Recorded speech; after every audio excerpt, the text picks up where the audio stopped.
नमस्कार, आप देख रहे हैं विंध्या टाइम्स और मैं हूं आपके साथ स्वाति। मतदान के बाद भारी सुरक्षा के बीच रखे गए जनादेश को लेकर कांग्रेस कार्यकर्ता संशय में हैं और पल पल स्ट्रांग रूम में नजर बनाए हुए हैं।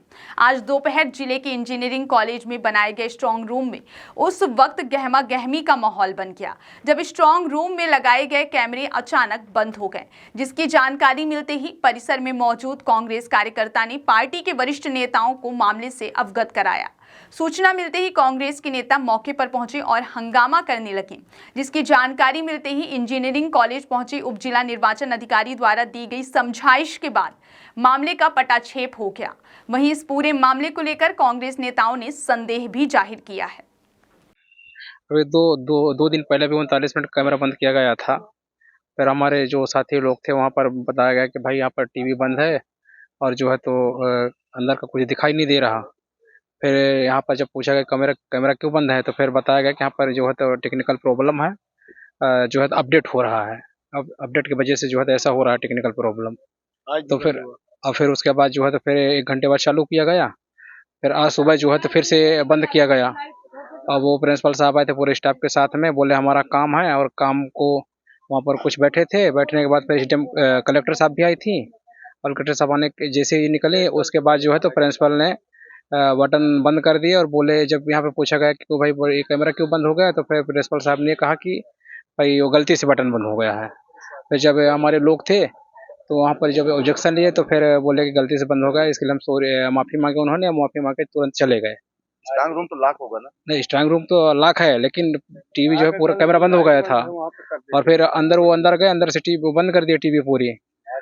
जी बिल्कुल, आज 10 मिनट के लिए बंद था करीब। अब प्रिंसिपल साहब ये बोले कि धोखे से बंद हो गई, ये कोई बात नहीं। क्या नाम है आपका? आद्रा प्रसाद खोल। मैं श्री रामगिरी बनवासी जी का बालक हूँ, सिरमौर प्रत्याशी। देखिए, ये चुनाव जो हुआ है इस बार, हमने 5 चुनाव करवाए हैं और इतना अव्यवस्था भरा चुनाव कहीं नहीं रहा। हम लोगों को पूरे समय लड़ते बीता है और पूरे चुनाव में कहीं नियम कायदे का पालन नहीं किया गया है। और आज भी जो स्थिति बनी है, ये पहली बार बन रही है कि बार बार कैमरे बंद हो रहे हैं। हम लोगों के बार बार एक्शन लेने के बावजूद भी ना पावर बैकअप दुरुस्त किया जा रहा है, ना एक्सपर्ट बैठाए जा रहे हैं। हम लोगों को अभी कल अंदर नहीं जाने दिया गया, जबकि मैं इलेक्शन एजेंट हूँ। इलेक्शन एजेंट के पास में हमेशा काउंटिंग तक हम लोगों को अंदर आने जाने की परमिशन होती थी। कल मुझे रोक दिया गया, फिर दूसरा मुझे परिचय पत्र बनवाना पड़ा। आज इस कॉलेज का प्रिंसिपल पूरे स्टाफ के साथ, इंजीनियरिंग स्टाफ के साथ अंदर कैसे घुस गया? क्या व्यक्तिगत प्रॉपर्टी है उनकी? ये निर्वाचन के अंडर में है, आज उनका कॉलेज नहीं है। अब वो जिस तरह से अंदर जा रहे थे और जाते हैं जैसे वैसे कैमरा बंद हो जाता है। बाद में जब हमारे एजेंट जो यहाँ पे बैठे थे देख रेख के लिए, उनके द्वारा आपत्ति की जाती है, हम सबको फोन किया जाता है, हम लोग भी आते हैं, प्रेशर बनाते हैं, तो सॉरी बोल करके चले जाते हैं। ये सारी स्थितियां बताती हैं कि कहीं ना कहीं प्रशासन जो है तो पारदर्शी पूर्ण चुनाव नहीं करा रहा है। वो कहीं ना कहीं सरकार के इशारे में है, सरकार डरी हुई है और सरकार वापस आने के लिए सारे हथकंडे अपना रही है। अभी एक चीज और हम लोगों ने अंदर देखी है, अंदर जा करके एडीएम साहब ले गए, बोले आप देख लीजिए, विजिट कर लीजिए। वहाँ कई लोग हमको दिखे चड्ढी बनियान में, प्राइवेट व्यक्ति। जब सवाल किया गया तो उन्होंने कहा कि सिक्योरिटी के हैं, ये आप सिक्योरिटी में हैं, आन सिक्योरिटी वाले वर्दी में हैं। आप सिक्योरिटी के लोगों को अंदर रखने की क्या जरूरत है? उनके लिए बाहर रेजिडेंस बनाएं, अंदर ऑन ड्यूटी वाले रहें। इसमें तो एक्सपर्ट भी हो सकते हैं, ईवीएम हैकर भी हो सकते हैं, कोई भी हो सकता है।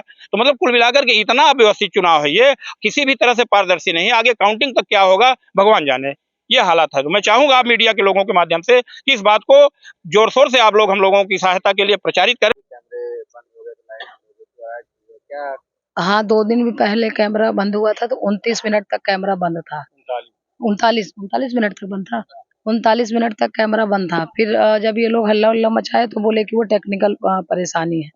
और आज भी कैमरा बंद हुआ है। यही रामगिरी बनवासी जी के बेटे हैं, इन्होंने मुझे बताया तो मैं तुरंत आई। यहाँ कलेक्टर मैडम अंदर गई और कौन गया है? प्रिंसिपल साहब अंदर गए और फिर तुरंत वो निकली कलेक्टर मैडम, लाइट बंद हो गई। तो ये लोगों ने हंगामा मचाया। तो आपका टेक्निकल है खराबी, और जब हंगामा मचता तो आपका कैमरा चालू हो जाता है। भाई ये इतिहास में पहली बार ये सब हो रहा है और भारतीय जनता पार्टी के इशारे से हो रहा है। हम लोग को प्रशासन के ऊपर कोई भरोसा विश्वास नहीं है। संशय है। यहाँ टोटल लोग गैलरी में घूम रहे हैं, सिविल ड्रेस पर घूम रहे हैं।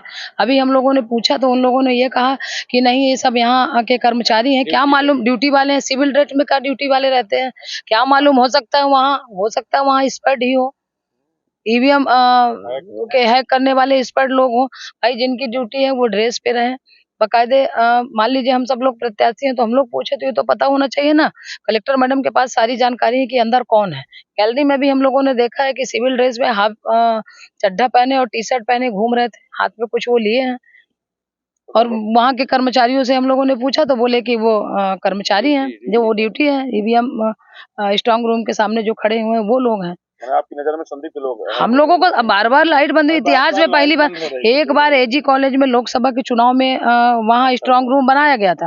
बाकी जब से मैं जानने लायक हुई तो हमेशा इंजीनियरिंग कॉलेज में रहता और इस तरह की गड़बड़ी कभी नहीं हुई। भाई आप कैमरा पहले से सब ठीक-ठाक रखो, सीसीटीवी फुटेज हम लोगों को दिखना चाहिए। हम लोग इसमें आपत्ति कर रहे हैं और खासतौर पर हमारे कांग्रेस के सभी जो साथी हैं आपत्ति कर रहे हैं। ये बनवासी जी के बच्चे हैं, इनसे भी आप वाइट ले सकते हैं। निर्वाचन अधिकारियों से आपने इस संबंध में बात की? हम लोग बात कर रहे हैं, हमने अपने प्रदेश अध्यक्ष जी को यहाँ कौन रहा है, निर्वाचन अधिकारी कौन सुन रहा है? यहाँ सरेआम जानवरों की तरह मरवा रहे हैं। अभी हमारे साथ जो 16 की रात को जो हमारे साथ घटना हुई, मैंने 17 ही लग गया जो रात को घटना हुई, फिर नेक्स्ट दिन सवेरे चुनाव था।